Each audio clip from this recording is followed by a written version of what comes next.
Most of them blocked. Thank you.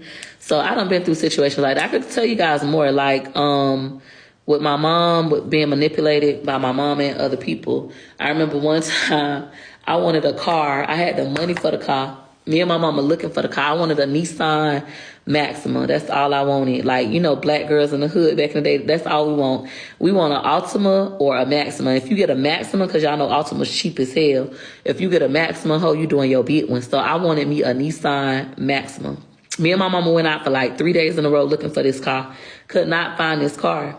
The one day I don't go looking because I'm tired, I'm pregnant with Choice. This hoe called me and say, Peaches, I bought a car. And I said, you bought a car? She wasn't even looking for a car. Like, I'm looking for a car. Y'all have a car? She was like, yeah, I got a car. I'm like, well, what kind of car did you buy? She was like, I got a Nissan Maxima. I'm like, what? She was like, yeah, but it's only one problem. I don't got enough money. Can you help me with the rest of the money? Y'all, I literally got out of my bed and went and paid for this car. And she said she was going to pay me back. I almost had to fight this lady to get my money back after this. She didn't want to pay me my money. It was a mess. But I was like, this bitch really. Her car broke down anyways. That's when she didn't want to pay me. That car was ragged. I ain't got to pay you. That raggedy car. Bitch, I want my money back. So we was about to fight. Then another time was with a bed. And I tell this story all the time so people know. But me and my mama went out looking for me a bed. I wanted a bed. And we went to bed cop. I found the bed I want. Y'all know that brown bed, that bed cop with the big poles. I'm like, oh, I want this bed. And my mom was like, that's crazy. They ain't gonna give you no discount. I'm finna pay for it cash. She was like, that's crazy. They're not gonna give you no discount. You finna pay cash. You shouldn't buy that bed. That bed costs too much. I wouldn't dare buy that bed for all that money, blah, blah, blah. So I listened to her.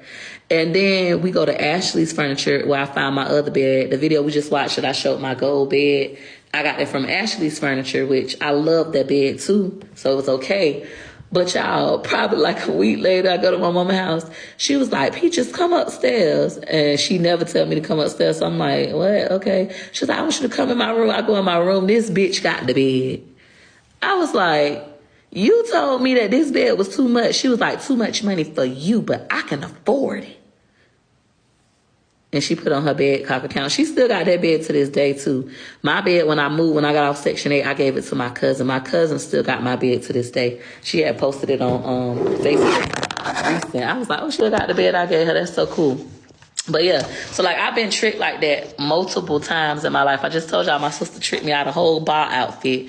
You have to be smarter than that. And this is when I say, like, I learned later in life, like, my mama was jealous. Even when I moved out my house when I was going broke, my mama was like, come live with me. You could save. That bitch got me so many times. She told me, come live with me. You gonna save money. You my child. I love my child. So I'm like, I'm finna go stay with my mama. I'm broke. I'm finna go stay with my mama. I gotta get my mind right. I'm going crazy, right? My brother was like, bitch, you dumb. That lady be talking about you every day. That hoe don't like you. She just wants you to come stay with you to humiliate you. She jealous, my brother Elwood.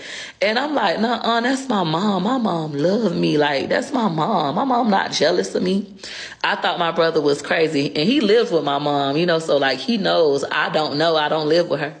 Y'all, when I went to live with my mama, I cried all night that first night, so I'd go to sleep late. When I finally wake up in the morning, this hoe having a party. She having a pool party. I walk downstairs, I'm smelling food. I walk downstairs. Every family member is at my mama's house. Even people who have never been to my mama's house, who she don't even like, are at my mama's house. As soon as I walked downstairs, she was like, oh, everybody, Peaches living with me now. She broke. Bitch. Oh, my God. I called Wood, boo crying. Wood, I'm about to go crazy around this bitch. Wood. He was like, I told you not to move. I told your dumb ass you don't listen to me. So it's like stuff like that. I promise y'all, these is true stories. This is true story. It took for all of that stuff to happen for me to finally realize this lady do not like my ass. This hoe hate me. Your parents can hate you. Your parents can be narcissistic. I'm not the only person that has been through things like that. I just decided finally enough was enough, and that was it. Even when I went to the shelter, guys, Gregory was in, I think McKay was in 7th grade. I want to say he was in 7th grade. If he was either in 6th or 7th. But Gregory and my niece Poo Poo, And they the same exact age, like grade level. My nephew Kari is a grade ahead of them. So and they all go to the same school. When we go to the shelter, our first night in the shelter, my mom was like, come to breakfast with her. I'm like, no, I don't want to go because I already know, like, me and this lady don't really get along. She was like, come on, I'm going to take you to the casino. Everybody know I love the casino. I've been gambling since I was 18. I love the casino. You want to kidnap me? Invite me to the casino. I got my own money now, so it's probably going to be hard, but invite me to the casino. I'll probably come. So anyway, she tell me to come for breakfast at the casino. When we get there, my sister and my niece come. I'm like, well, what the fuck they doing here? My niece ain't even at school. Gregory at school, like. And the first thing she say, so how was your first night in the shelter? That's exactly what that hoe did. My nostrils got like this. I said, really? Because if my son and my sister daughter go to the same school and they're in the same grade and being in a shelter is an embarrassing experience, why would you disclose that information to my niece? And you know she's going to go tell everybody. Then you're going to tell my business to my sister and Kiki about it. Man, I cussed that lady out. I was like, you don't got nothing to say to me. Like, my stepdaddy was trying to calm me down. I just left, like, fuck this hoe. And I just left.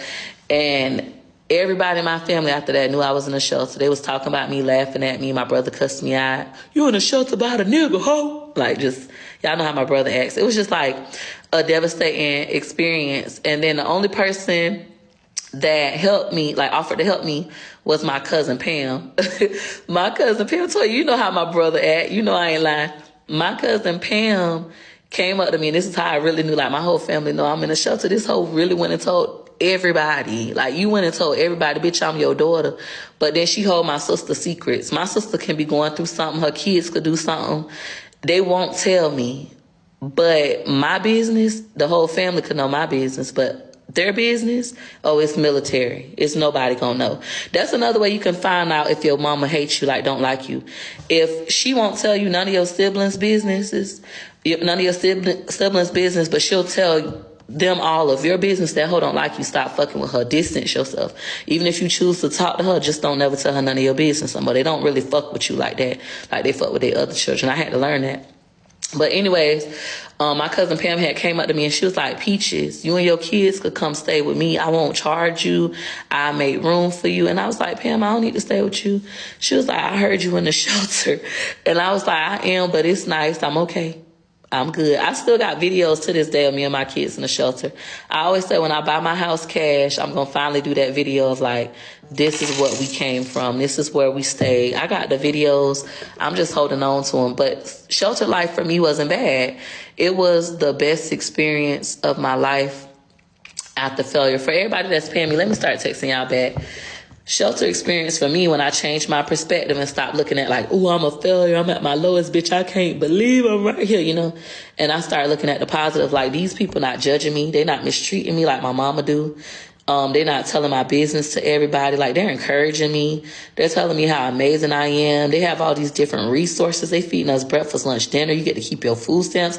All my kids in daycare, free diapers, free washing powder, free laundromat. Like this shit is the bomb. Oh my goodness, right?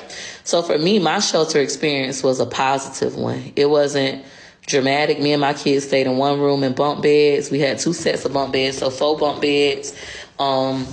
With just me, and at the time I had 5 kids, with just me and my 5 kids, and we just shared a bathroom with another family. So for me, they had 5 kids as well.